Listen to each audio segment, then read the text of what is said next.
আজকের নিবেদন ছায়াসঙ্গী অভাব। বেয়াদব অভাবটা বলেছে কিচ্ছুতেই ছেড়ে যাবে না। কোন শৈশবে ছায়া হয়ে এসেছিল পাশে, বন্ধুদের প্রতিদিনের আইসক্রিম, চকোলেট কিংবা নিত্য নতুন খেলনার লোভনীয় কাঁটা নিয়ে। অবাধ কৈশোরে উদ্দাম খুশির পথে গ্লানির বাধা হয়ে, প্রাণ খোলা উন্মাদ ক্রীড়ার মাঝে অসহায় সম্বল হয়ে। তবুও কিছুটা বশ মানতে বাধ্য হতো গুটি কয়েক দিনের বাঁচানো টিফিন খরচাটায়। গুটি গুটি পায়ে এলো যখন যৌবন, নতুন কাকে গু খাওয়া দেদার হস্ত কে আটকায়? এবার বুঝি ঘুরে দাঁড়ানোর পালা। বেয়াদব অভাব, দেখ কিভাবে তোকে দিতে হয় তালা। অদৃষ্টটা বোধহয় অলক্ষ্যেই হেসেছিল।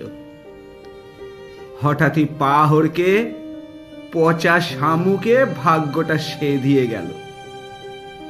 ঘাড়ে উঠল দায় ভার একে একে। 1 থেকে 2, 2 থেকে 3, 3 থেকে আরো। আষ্টে পিষ্টে বেঁধে মায়া জালটা বেয়াদব অভাবের প্রতিনিয়ত শোনাতে থাকলো, দেখো আপ্রাণ চেষ্টা করে যদি কখনো আমাকে হারাতে পারো। সামঞ্জস্যটা তবুও ছিল বজায়। অন্ধমোহের পৃথিবীটায় বেশ তো ছিলেন মজায়। অবশ্য আধারটা বুঝেছি অনেক পরে, যখন কুড়িয়ে পাওয়া নষ্ট সুখই পালিয়ে গেল জানলা গলে, দরজাতে থাকা অভাবটাকেই চির বিজয়ী করে। বেয়াদব অভাব সে আজ প্রবল পরাক্রমী। অর্থ, যশ, ভালোবাসা সহ আশার চোখের স্বপ্নেরাও আজ বিধর্মী।